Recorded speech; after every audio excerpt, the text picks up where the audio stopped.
Hi folks, welcome to the Prepared Homestead. This is Travis. Thank you all for stopping by to watch. Well, this week is a good example of living in the Ozarks. Last week we had record-breaking heat a couple of days. This week we're gonna have lows below freezing. So, we were like 90 a few days ago, and now we're gonna be in the 50s during the day and 30s at night. But that's what it is. So, I hope you're ready for cold weather because it's on its way. Although the almanac is showing for a mild winter here, we still can have some cold nights. So for those of you listeners that live in the region that I do, you better be getting ready. If you haven't already, you better be getting ready because it's coming.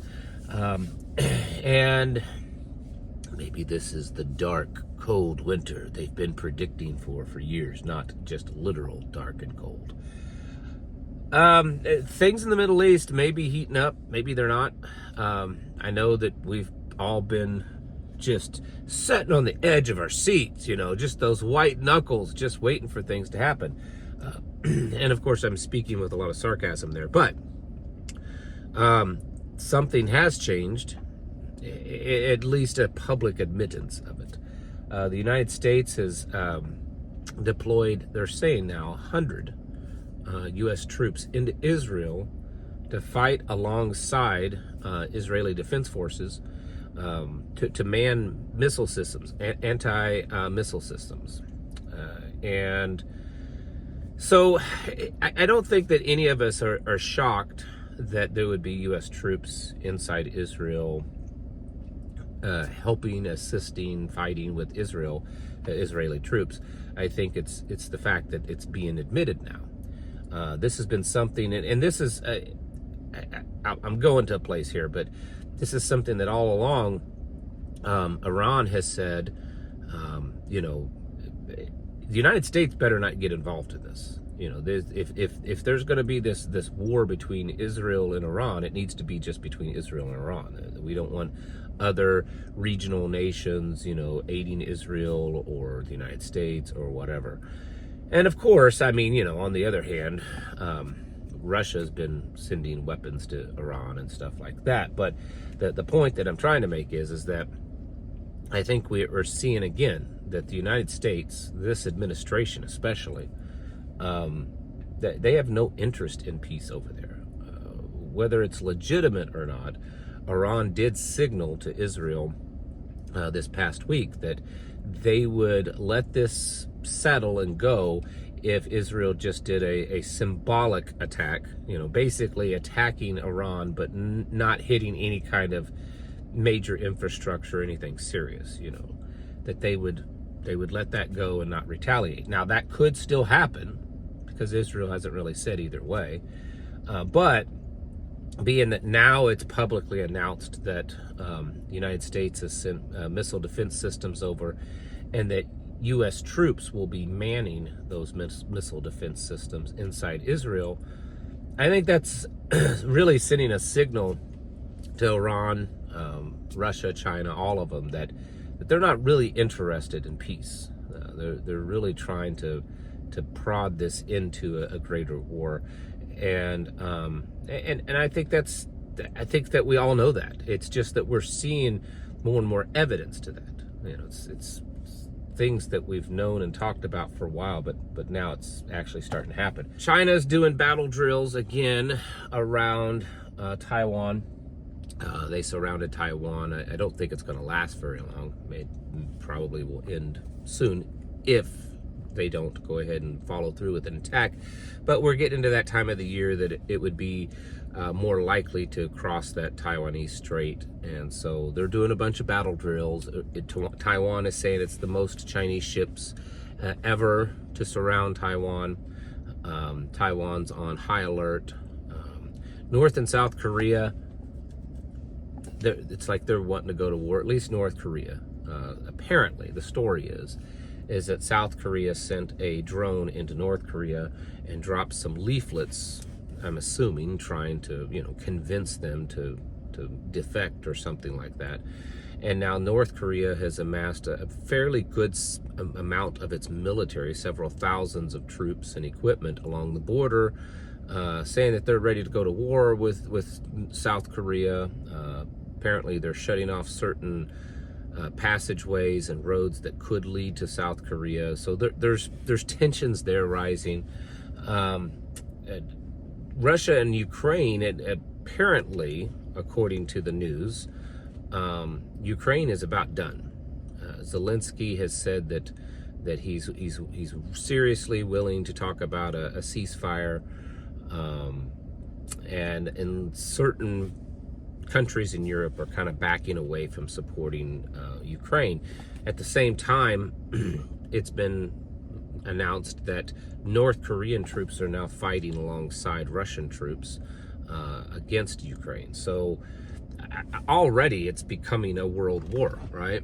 I mean, it may not be classified as that or being called that, but that's what it's becoming. That's what all of this is becoming.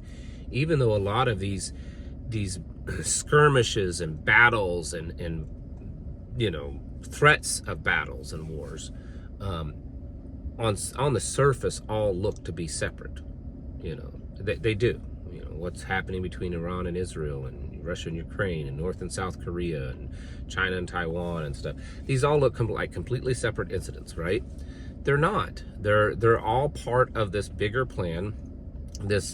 Because in every single one of these, it's the United States and NATO predominantly, United States, NATO, Japan, versus Russia, China, Iran, North Korea. And so they're trying to keep these looking separate, at least for now. But the reality is they're all one big thing happening together. And so, I mean, you could easily say that we are already in a world war scenario. I've said that for a while now. I know many of you have been saying that also, that we're already in a World War III scenario. It's not been called that. It may never get called that, at least not until the history books write about it. But that's what we're at. And that's why we're watching, one of the reasons why we're watching all of these things start affect us. You know, the economy and just global tensions. We're 3 weeks away from an election, which either way you slice the pie, they want to see lots of chaos. And I suspect that after the election, it's going to get worse. There's going to be more chaos, you know, regardless of whether Trump wins or loses, Kamala wins or loses. There's going to be probably violence. There's going to be riots. There's going to be all kinds of stuff. And if those things happen at the same time that there's escalations in all of these, or at least some of these wars, I think it'd be safe to say that you could see some probably more extreme reaction to that here in the United States, meaning that government could lock things down. You could have, you know, states of emergencies issued, which would actually be martial law for the most part. So this is what we have to look forward to.